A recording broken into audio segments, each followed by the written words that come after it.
Parliament సభ్యుడిని మంచి మెజార్టీతో మీరు ముందుగా గెలిపించాలని కోరుకుంటూ, ఏదైతే గడిచిన 10 సంవత్సరాల్లో ఈ రాష్ట్రానికి ముఖ్యమంత్రిగా పనిచేసిన కల్వకుంట్ల చంద్రశేఖరరావు గారు ఈ మధ్య ఒక మీటింగ్లో చాలా అవాక్కులు చవాకులు పేలుతున్నారు. మన గౌరవ ముఖ్యమంత్రి గారిని లిల్లీ పుట్టుతో సంబోధించి మాట్లాడుతున్నారు. ఈ వేదిక మీద నుంచి వారికి ఒక్కటే తెలియజేస్తున్నాను, ఇది వరంగల్ గడ్డ మీద నుంచి నేను మాట్లాడుతున్నాను.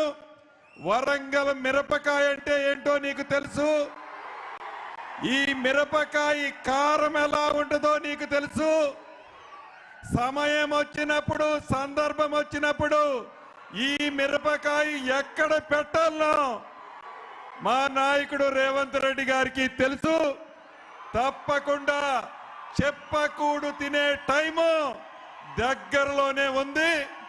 నోరు అదుపులో పెట్టుకొని మాట్లాడాలని ఈ వేదిక మీద నుంచి ఛాలెంజ్ ఇస్తున్నాను.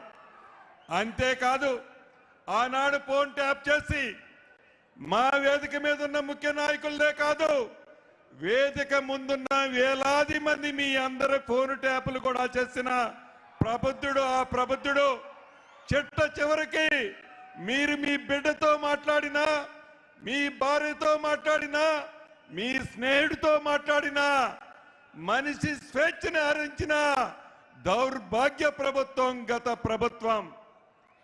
దాంట్లో ఒక్క కల్వకుంట్ల చంద్రశేఖరరావు గారే కాదు, ఆనాడు దాంట్లో పాలు పంచుకున్న ప్రతి ఒక్కరికి భవిష్యత్తులో శిక్ష తప్పదు. ఏదైతే కేంద్రంలో అధికారంలో ఉన్న జాతీయ పార్టీ అని చెప్పుకుంటున్న బీజేపీ పార్టీ, ఆ పార్టీకి అధ్యక్షుడిగా ఈ రాష్ట్రంలో ఉన్న కిషన్ రెడ్డి గారు నిన్నగాక మొన్న అంటున్నారు, తెలంగాణ రాష్ట్రానికి 10 లక్షల కోట్లు ఇచ్చామంటున్నారు. అయ్యా కిషన్ రెడ్డి గారు, తెలంగాణ రాష్ట్రానికి 10 కోట్లు, మీ 10 లక్షల కోట్లు మీరేమన్నా బిచ్చమిచ్చారా? మీరేమన్నా అదనంగా ఇచ్చారా? తెలంగాణ రాష్ట్రంలో ఎన్ని లక్షల కోట్లు కేంద్ర ప్రభుత్వానికి శిస్తు రూపంలో కట్టిందో ఒక్కసారి మీరు ఆలోచించండి.